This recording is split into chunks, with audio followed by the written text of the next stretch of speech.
ভালোবাসার গল্প যখন তারকাদের তখন একটু ঝলমল তো হবেই। বিয়ের 1 বছরে পা রেখেই আলোচনার কেন্দ্রবিন্দুতে তাহসান আর তার স্ত্রী রোজা আহমেদ। প্রথম বিবাহবার্ষিকীতে রোমান্টিক আয়োজন, গ্ল্যামারাস লুক আর সারপ্রাইজ সব মিলিয়ে শোবিজে এখন একটাই কথা, তাহসান রোজার অ্যানিভার্সারি স্পেশাল।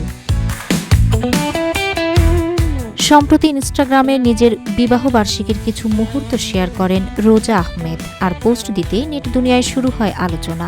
লাইক, কমেন্ট আর শুভেচ্ছায় মুহূর্তেই ভরে ওঠে তার পোস্ট।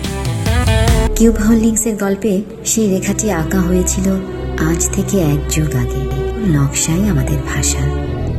Cube holdings limited. রোজা বরাবরই নিজের স্টাইল স্টেটমেন্টে আলাদা, তবে এবার যেন নিজেকেই ছাড়িয়ে গেলেন। ঝিলিমিলি সিকুইন দেওয়া বডিকন গাউনে তাকে দেখা গেছে একেবারে গ্ল্যামারাস আর আত্মবিশ্বাসী লুকে। নেটিজেনদের ভাষায় অ্যানিভার্সারি লুক মানেই রোজা। আর আয়োজন সেটাও কম কিছু নয়। বিশাল লিলি ফুল, নরম আলো, মোমবাতি আর সাদা ক্রিমে ঢাকা অ্যানিভার্সারি কেক, সব মিলিয়ে একেবারে সিনেমাটিক সেটআপ। কেকের পাশে ছিল সুন্দর গোলাপের তোড়া। নেটিজেনদের ধারণা, প্রথম বিবাহবার্ষিকীতে স্ত্রীকে এমন রোমান্টিক সারপ্রাইজ দিয়েছেন তাহসান নিজেই। শুধু আয়োজন নয়, দুজনের চোখে মুখে ছিল আলাদা এক শান্ত আনন্দ। ভক্তদের মতে এই দম্পতির মধ্যে বোঝাপড়া আর ভালোবাসার রসায়নটা বেশ চোখে পড়ার মতো।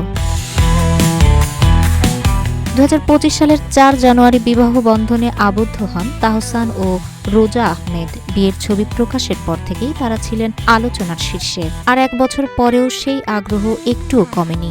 ভালোবাসা, রোমান্স আর স্টাইল সব মিলিয়ে তাহসান রোজার প্রথম বিবাহবার্ষিকী যেন হয়ে উঠেছে শোবিজের এক মিষ্টি গসিপ। ভক্তদের প্রত্যাশা, এমনই হাসি খুশি মুহূর্তে ভরে উঠুক তাদের আগামীর পথ চলা।